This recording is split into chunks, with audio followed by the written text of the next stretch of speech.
30 p.m. Eastern on NBA TV.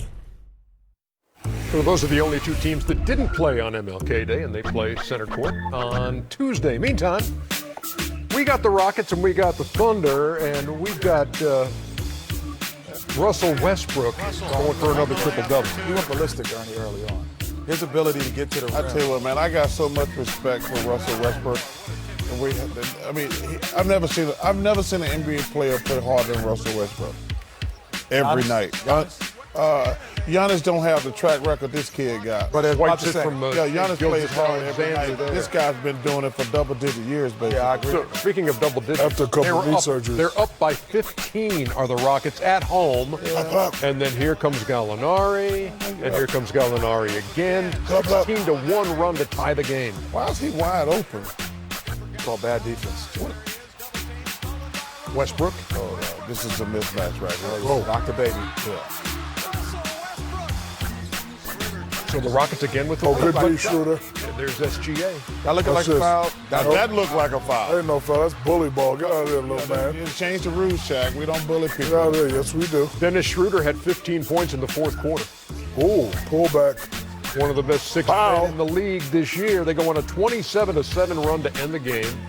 Chris Paul had a big first half. He had 27 in the first half, finished with 28. You know good and well Chris Paul loved that. Oklahoma City wins at 112-107.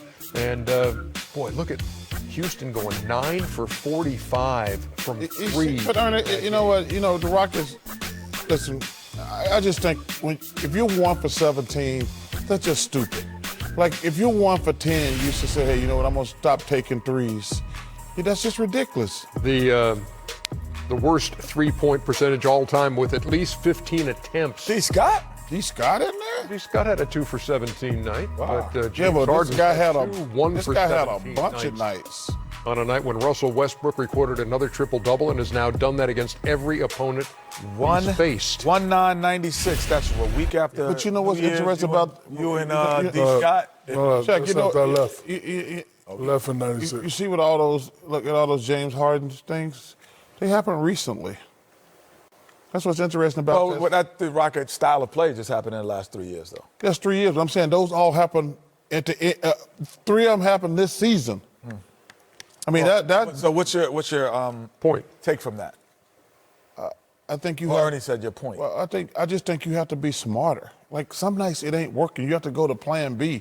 The Rockets have Plan A, and Plan A, and Plan A, and you know my man who started the international incident, he's been quiet all season because he loves analytics because he want to look like he's a genius. He's a very good GM, but he's not a genius. These teams.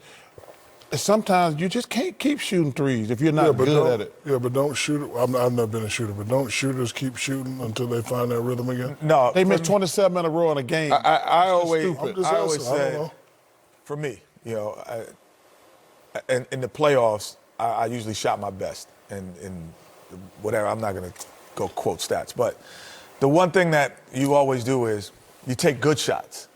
If you take good shots, they will eventually go in. If you're taking tough shots, you will never get on track. Good shots always in. So I used to just try to seek good shots when I missed some shots, and instead of trying to seek a tough shot to make one go in. Oklahoma City, by the way, is 25-19 now. They got an all-star?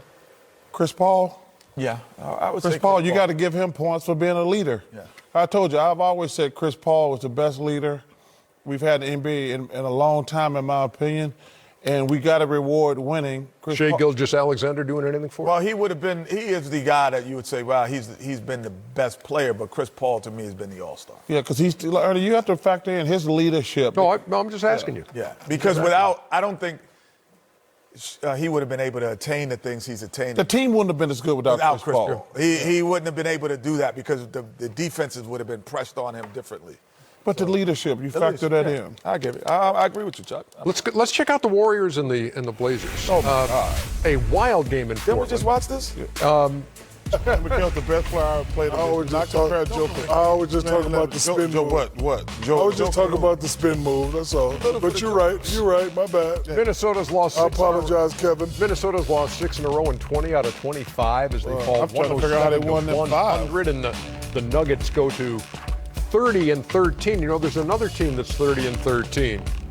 The Clippers for one, and now the Utah Jazz also. The Jazz, listen, the Jazz. They've won 11 out of 12 coming in. They playing great. They got the most underrated player in the NBA in Rudy Gobert. And they got Mike Conley back.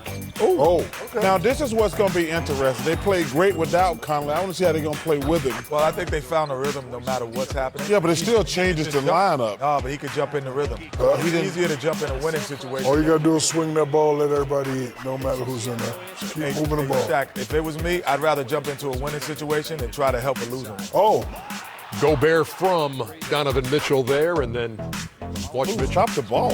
Why? Hangs and scores. Mitchell had 25. You like those Jolly Rancher uniforms? I like those. Last 8 games for the Jazz, 123 points a game and shooting 51%. That ain't bad. They've won 8 in a row at home, and it's Indiana's worst loss of the year by 30. Snapping their 5-game winning streak. It's not far-fetched. We could be in Utah for the Western Conference Finals. Oh, okay. You all over the place tonight. No, I'm saying because the Lakers and Clippers might play each other earlier. Look at those teams all at 30-13 chasing the Lakers who lose tonight. Yeah, but I'm concerned if I'm those teams. What teams? Anybody other than the Lakers, because you look at the Clippers, they load management Kawhi. Paul George has been out. They haven't really been consistent, and they still got the second best record in the Western Conference. Because at some point, everybody's going to get healthy, and everyone's going to play. Huh? Everybody's going to play. But you think Utah could sneak in there now? Well, but it depends on the. I think they're the second best. On the matchups.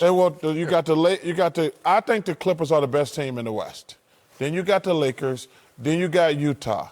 Then after that, it don't matter. It don't matter? It don't matter. Those other teams ain't got no chance. Denver's not for real. Denver's not for real. They're not for real. I already put it there. Yeah, I think he already did. Denver's not for real, and you're not a Houston fan. Oh my God, that was one of Kennedy's stupidest things he ever said. That they're going to the finals. Did you have them winning the championship? Yeah. Oh yeah, he said that they were going to win the championship. He didn't mean it. He just said it. Charles. Twitter up and running still. At the end of this long night. You're on television, Shaq. They have. I thought, hey, Hat. You got to be One right cut. there. They're whisper. Wait, I thought you said Twitter was up. It is. Michael Caldwell-Pope.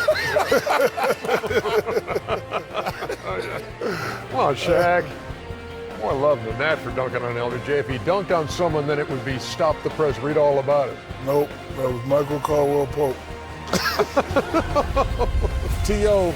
Oh, that was Terrell? Yeah. What's up, Terrell? The highlights continue next. What a strange night in Houston for the Rockets against the Thunder. The highlights. Well, you just watched the highest scoring game by a player this season as Damian Lillard goes for 61 in Portland's win over Golden State. We'll get to the highlights of that one in just a bit.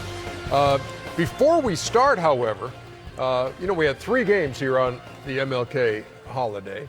Seems longer. And we have this little segment that they do on NBA TV with our buddy Ro Parrish called Chuck's Guarantees. Yes. And in the last episode, he's your buddy. He ain't my buddy. Yeah. And Ro was asking you who you were taking in the triple header. Pelicans at Grizzlies. Grizzlies. Lakers at Celtics. Lakers. Warriors at Blazers. Oh, Blazers. 1 out of 3. 1 out of 3. Yeah. You're actually 2 out of 3 because you changed here and you took the Celtics. No, he didn't. No. Yeah. So you took the Lakers. That right there was golden. Today he was just guessing today. Yeah, well, I guess right. He's just playing the odds because he's. I guess right. Well, you took both teams. Yeah, it's really easy to do it that way because this is what Chuck had to say earlier tonight before Boston and the Lakers tipped it off.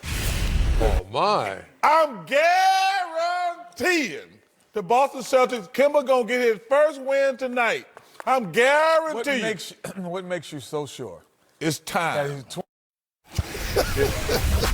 As it turns out, it was time. LeBron James spent part of his day in Springfield, Mass, watching his son play, and then went to Boston for the game tonight against the Boston Celtics. Lakers coming in with an 18-3 record on the road. I'd have found LeBron for not concentrating on the game today. How did missed Kemba, it. how You did missed your Kemba nap Walker get this 2000. thing to go in? I told you, LeBron missed his nap today. LeBron drives past Cantor.